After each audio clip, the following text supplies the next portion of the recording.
Hello welcome guys welcome to my YouTube channel.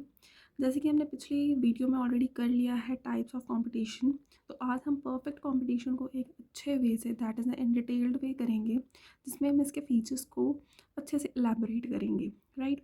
सो उससे पहले हम एक बार स्टार्ट करते हैं कि परफेक्ट कंपटीशन की डेफिनेशन क्या रहती है। फॉर दैट अगर आपको कुछ नोट्स वगैरह रिलेटेड टू दिस चाहिए तो आप इसको पॉज करके एक बार रीड कर सकते हैं।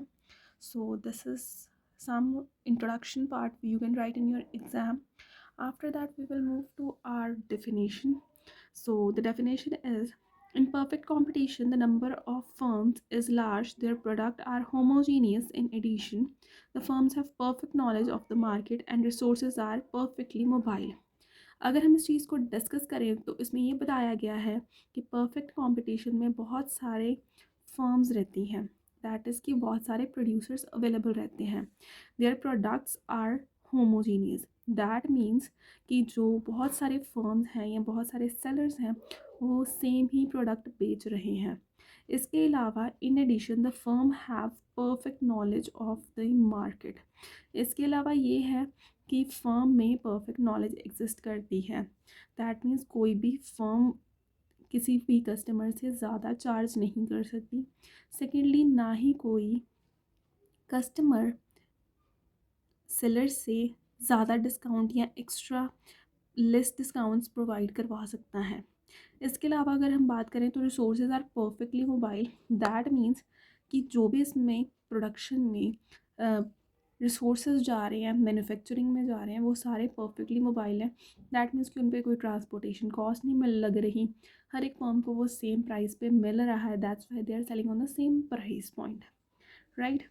सो this definition is given by D.S. Watson. The important thing about this perfect competition is a firm is just a price taker and cannot influence the price of commodity. इसका मतलब ये है कि परफेक्ट कंपटीशन में अगर हम कहें कि एक सेलर अपना प्राइस चेंज कर सकता है, कोई एक फर्म अपना प्राइस चेंज करके सारी मार्केट का जो प्राइस है उसको चेंज कर सकती है, तो इट इज़ नॉट पॉसिबल। ये हम चीज़ें आगे डिस्कस करेंगे, but this is a very important point कि परफेक्ट कंपटीशन में एक सेलर कभी भी प्राइस को इन्फ्लुएंस नहीं कर सकता, उसको जो भी मार्केट में प्राइस चल रहा होता है उसी को अडेप्ट करना पड़ता है। So let's move to the example of this. मगर हम इसकी एग्जाम्पल की बात करें तो in reality perfect competition has never existed. That means कि कभी भी एक्चुअल में परफेक्ट कॉम्पिटिशन एग्जिस्ट करा ही नहीं है। इट इज़ अ इमेजिनेशन और एक हाइपोथेटिकल सिचुएशन है। सो अगर हम इसको फिर भी एक एग्जांपल के साथ लें तो एक क्लोजेस्ट एग्जांपल बनती है वीट और राइस की। दैट इज़ कि सारे फार्मर्स वही वीट और राइस उगा रहे हैं और सारे उन्हीं को सेल कर रहे हैं, इन सारी मार्केट उसी को परचेज़ कर रही है। For example, rice is being sold at 20 rupees per KG. एक फर्म कह रही है कि मुझे 30 रुपये पर केजी पे सेल करना है, तो ऑब्वियसली कोई भी उससे परचेज़ करना नहीं चाहेगा। तो अल्टीमेटली जब उसकी डिमांड ही नहीं होगी तो फार्मर को अपना या सेलर को अपना प्राइस डिक्रीज़ करके 20 करना पड़ेगा, जिससे ये अगेन प्रूव हो जाता है कि एक परफेक्ट कंपटीशन में जो भी हमारा सेलर होता है उसको अपना जो प्राइस रहता है अडाप्ट करना पड़ता है, ना कि वो इन्फ्लुएंस कर सकता है। नेक्स्ट इज फीचर्स और assumptions. You can have a look on this and we will discuss in detail. So if you want to note down the points you can, but rest is the thing that we will discuss in detail about this. The first assumption or feature of this perfect competition is large number of buyers and sellers. अगर हम इसकी बात करें तो इसमें ये बताया गया है कि कोई भी सेलर या बायर प्राइस को इफेक्ट नहीं कर सकता, क्योंकि कोई भी एक बायर या सेलर एक बहुत छोटा सा प्रपोर्शन रहता है, क्योंकि बहुत सारे सेलर्स एंड बायर्स हैं। By suppose there are 1000 sellers, अगर एक सेलर या एक बायर प्राइस के रिलेटेड कोई भी दिक्कत है या चेंजेस करना चाहता है तो वो बाकी 999 को नहीं चेंज कर सकता, या फिर अगर 100 की भी प्रमोशन लेके चले तब भी वो 99 को नहीं इन्फ्लुएंस कर सकता। Therefore large number of buyers and seller रहते हैं, जिसकी वजह से जो प्राइस है वो नहीं चेंज हो सकता है, एंड सेकेंडली वो प्रपोर्शन बहुत कम रहता है। सो इट प्रूव्स, अगर वो बहुत छोटा प्रपोर्शन रहता है, इट प्रूव्स कि वहाँ पे बहुत सारे number of sellers and buyers रहे होंगे। Next is homogeneous product.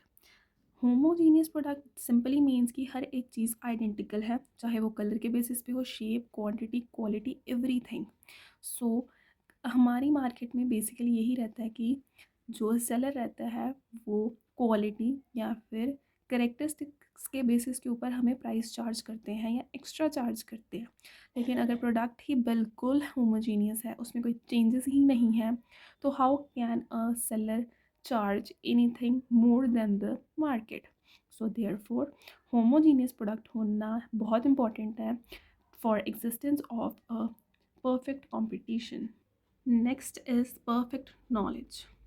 अब इस मार्केट की अगर बात करें तो यहाँ पे हर एक बायर और सेलर को एक बहुत अच्छे से हर एक चीज़ की नॉलेज है।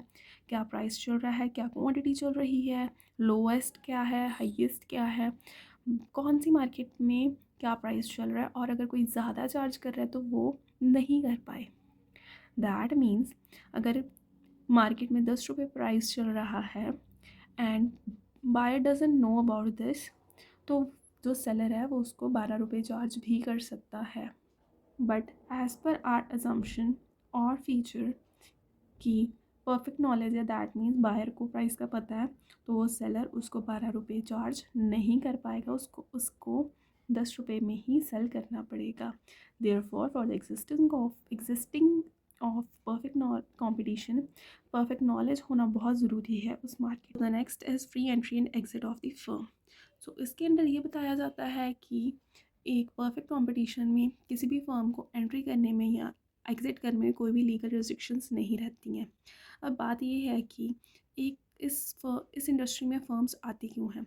जब फर्म्स देखती हैं दैट फर्म्स कम रह गई हैं, पोटेंशियल फर्म्स देखती हैं इस चीज़ को, जो एग्जिस्टिंग फर्म्स हैं उनको सुपर नेचुरल प्रॉफिट्स हो रहे हैं, तो ज़्यादा से ज़्यादा फर्म्स इस इंडस्ट्री में आना चाहती हैं।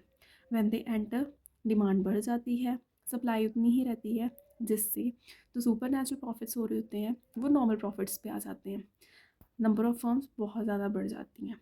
सो इन अ लॉन्ग टर्म यहाँ पे सेम प्राइस रहता है। एंड सेकेंडली अगर बहुत ज़्यादा फर्म्स हो जाती हैं, दैट मीन्स कि उनको सुपर नेचुरल लॉसेस भी हो सकते हैं।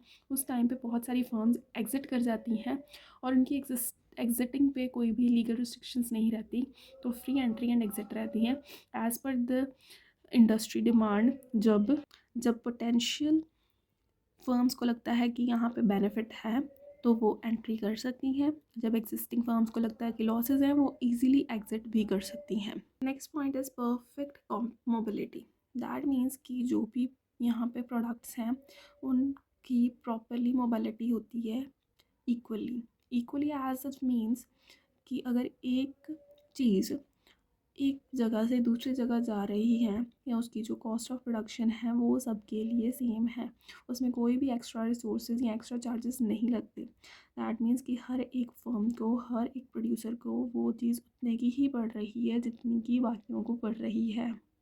अगेन परफेक्टली मोबिलिटी का ही रिलेटेड एक पॉइंट है lack of transportation cost. That means कि एक अगर प्रोडक्ट है उसको सबसे ज़्यादा इन्फ्लुएंस करती है ट्रांसपोर्टेशन कॉस्ट, कि वो कहाँ पे जा रही है, कहाँ पे उसको सेल करा जा रहा है, कहाँ पे प्रोड्यूस किया जा रहा है। ट्रांसपोर्टेशन कॉस्ट से ही कई बार कई इंडस्ट्रीज़ नहीं चल पाती, लेकिन इसमें एक अजम्पशन ही यही रखी गई है कि वहाँ पे लैक ऑफ ट्रांसपोर्टेशन कॉस्ट है। दैट मीन्स कि चाहे वो कहीं पे भी प्रोड्यूस हो रही है चीज़, कहीं पे भी सेल हो रही है, वहाँ पे ट्रांसपोर्टेशन कॉस्ट उस चीज़ को इफेक्ट नहीं करेगा। So therefore this is also reason why perfect competition never exist, because transportation cost एक बहुत बड़ा फैक्टर है इन एनी कॉम्पिटिशन और in any industry. Next point is lack of selling cost. So here the thing is कि कोई भी industry या कोई भी फर्म सेलिंग कॉस्ट नहीं इंक्लूड कर सकती, ना ही उनको ज़रूरत है। बिकॉज द थिंग इज़ कि जो मार्केट है उसको परफेक्ट नॉलेज है ऑलरेडी, तो एडवर्टीज़मेंट कॉस्ट नहीं होती, कोई नीड ही नहीं रहती उसकी। तो इन्वेस्टमेंट ऑन पब्लिसिटी या एडवर्टाइजमेंटिंग या एडवर्टीजिंग, इस चीज़ की ज़रूरत ही नहीं है। इसलिए नहीं ज़रूरत बिकॉज ऑलरेडी परफेक्ट नॉलेज है। सभी कस्टमर्स को, पोटेंशियल और एग्जिस्टिंग कस्टमर्स को पता है कि प्राइस क्या है, कहाँ पे अवेलेबल है, इसकी मार्केट सिचुएशन क्या है। तो एडवर्टीज़मेंट या फिर इंडोर्समेंट या पब्लिसिटी के लिए कोई भी सेलिंग कॉस्ट उसमें ऐड ऑन करने की ज़रूरत ही नहीं है। It is not like they can't, but there is no need for that. So हमने इस वीडियो में सारे फीचर्स और अजम्पशंस करे हैं तो परफेक्ट कंपटीशन के। अगर किसी को कोई भी डाउट हो या कोई क्वेरी हो, they can comment in the comment section below. आपके सारे comments I will read and make sure कि वो अच्छे से क्लियर हो जाएं। एंड इसके बाद होप मेरी वीडियोस आपको एग्ज़ाम्स के लिए हेल्प करें। All the best for your exams. Thank you.